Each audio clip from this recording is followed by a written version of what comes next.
Really what we're doing is promoting an ecosystem that once it's established kind of operates on its own.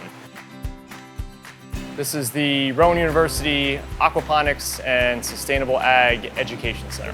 My name is Steve Ordog. I am an assistant teaching professor in the biology department, and I'm also the manager of the facility. So aquaponics is a word that is combining aquaculture and hydroponics. So aquaculture is the cultivation of some type of aquatic organism. It could be fish, it could be shellfish, it could be shrimp.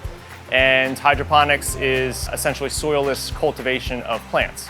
So what we're doing is we're merging aquaculture and hydroponics together into one recirculating unit that we call aquaponics. This program was developed with the intent of using the fish in a way to promote sustainable agriculture. Really what we're doing is we're promoting an ecosystem that once it's established kind of operates on its own. Of course, we've got the fish and we're feeding the fish a specific diet, and the waste that's produced from the fish is converted into absorbable plant nutrients by a bacterial colony that we establish and promote inside of our pond. In traditional aquaponics, the fish are consumed as part of the overall profit of the operation. We're not interested in that. We're interested in cultivating the fish and keeping the fish healthy to provide the nutrient source for our plants.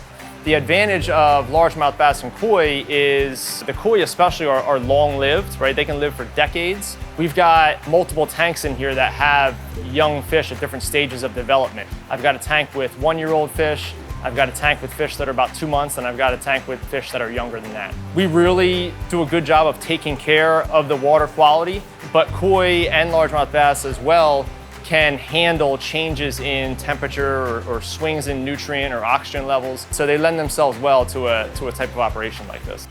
We've trialed a variety of different types of plants. We're probably up around 20 different varieties that we've incorporated at one time or another. Really, we're kind of dialing it in on leafy greens. We've identified those because they can handle their roots being submerged in water all of the time, which not all plants can. And also, these are plants that really absorb a lot of nitrogen pretty readily. That nitrogen is what we're producing in a high quantity from our cycling process. The plants in that way are helping the fish as well in that they're absorbing this nitrogen and removing it from the water.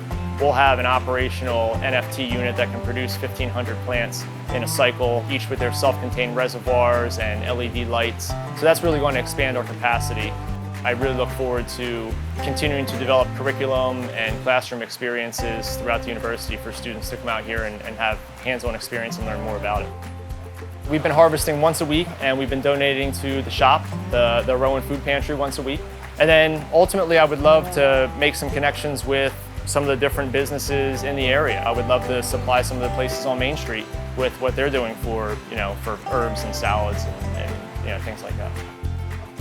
That we recognize that the health of this system is dependent on the health of the fish. And if our fish are healthy, then our plants are going to grow and this system is going to operate the way that it should. And I think people also think that you're feeding plants with fish waste, and I don't want to eat plants that are grown from fish waste, but I think the techniques that we're using, when people learn more about it, will find that it's really clean and attractive and sustainable.